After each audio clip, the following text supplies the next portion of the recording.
If you look at like Surah Ash-Shura,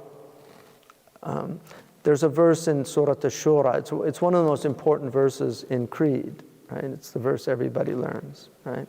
Yusuf, which one is it?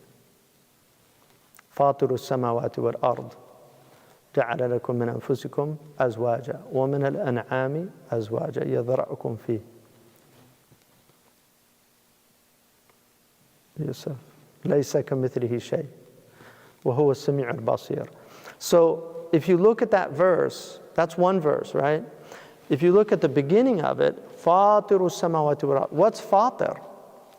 Ibn Abbas didn't know what that word meant, because it's a very unusual Arabic word. He didn't know what it meant. And he heard two Bedouin arguing about a well. And the Bedouin, he said, Ana fatartu, like I originated it, the well. And he got an understanding of fatir that he hadn't had before. Fatir is the originator. And maybe it's a cognate of father, the Sanskrit for father, Allahu A'lam. But Fatir is the originator. So Allah says He's the originator of the heavens and the earth. And then He made you, ja'ala. See, ja'ala is different from khalaqa, even though in the Quran it can mean khalaqa. But ja'ala, because you can have khalaqa and then ja'ala, right? So khalaqa, ja'ala here is He made you the anfusikum azwaja. He made for yourselves mates or opposites. The zawj is an opposite. So, zawj is always the opposite. So we have two hands. We have a left hand, right hand. And even though they look the same, they're the opposite, right? And the same for the mate. So you have a zawj, which is the opposite. Zawaj is that's why you can't have a zawaj that's not with opposites in Arabic, linguistically. I mean, if you just look at the word itself, it's the mating of the zawj. So you can't have a zawj who's not your opposite. They have to be your opposite. So then Allah says, وَمِنَ الْأَنْعَامِ أَزْوَاجًا. And then in Surah Yasin, Allah says, سُبْحَانَ الَّذِي خَلَقَ الْأَزْوَاجَ كُلَّهَا مِمَّا تُنْبِتَ الْأَرْضِ. So He creates azwaj from even now we know the flowers and the tree, everything has opposites, right?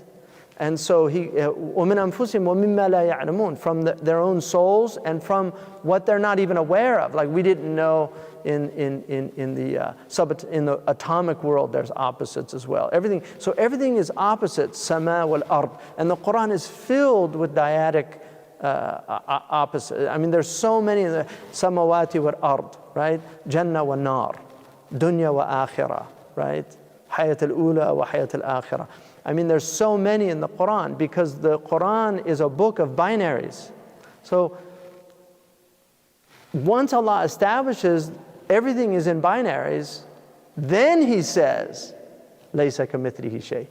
There's nothing like Him. In other words, He doesn't have a binary. There's no binary here. Allah is non-binary. He's the only non-binary. So people that are in rebellion against this creation, and Iblis, obviously, I mean, that's something the devil would really have a field day with, right? To make this argument that you're not made like that you make yourself. In other words, you're a God, so you can choose what you want to be. Whereas we're in submission to Allah. Allah made us what we are. We can't change X, Y, or XX. You can't do that.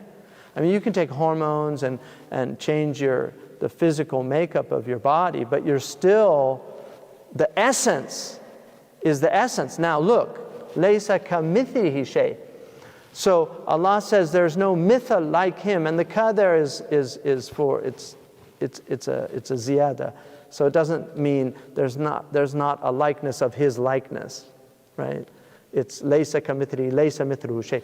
What is the difference between ka and mithal in the Arabic language? See, ka, if I say Yusuf ka Ahmad, Yusuf is like Ahmad. He might be like Ahmad in his intelligence, but not in any other way. But if I say Yusuf mithlu Ahmad, and that's why the Arab, it means he's just like Ahmad. And this is why the Arabs say, mithluhu tamaman, like he's exactly like him. They won't say, huwa ka Zayd tamaman. They'll say, even in Ammiya today, they'll say, mithluhu tamaman. Because the mithal is the essence. There's no essence like God. There's no essence like God. وَهُوَ السَّمِيعُ الْبَصِيرُ. Those are attributes. So the essence of God is what's لَيْسَ كَمِثْلِهِ شَيْءٍ. As far as the attributes go, the only way we can know God is because He's given us, وَفِي أَنفُسِكُمْ أَفَلَا تُبْصِرُونَ. He's created us in His metaphysical image. In other words, we have attributes like hearing and sight. I mean, obviously they're canceled out. They're not like God's hearing or like God's sight. But the only way we can understand that God has hearing and sight is because there's something that there's a tashbih. And this is where you have tanzih and tashbih. Right? So Allah is absolutely, anything that occurs to your mind, Allah is other than that. And yet, and that wow is not atf in the Quran. It's not atf. It means wow al-isti'naf. So it's saying yet, like despite that, laysa kamithlihi shay, yet huwa as-sami' al-basir. Right?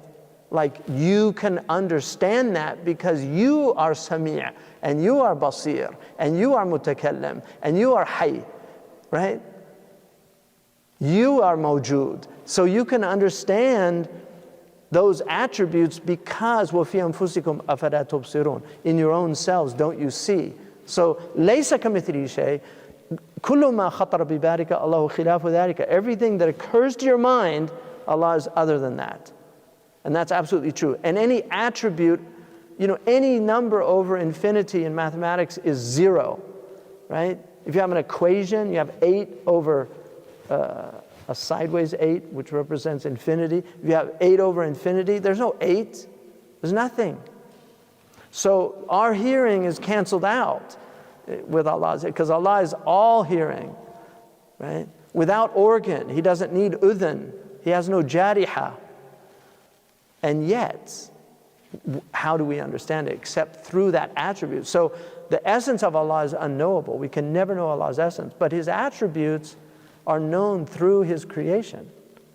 We know what mercy is because the Prophet even used the example of the foal and the mother. Do you think that mother would throw her child into a fire?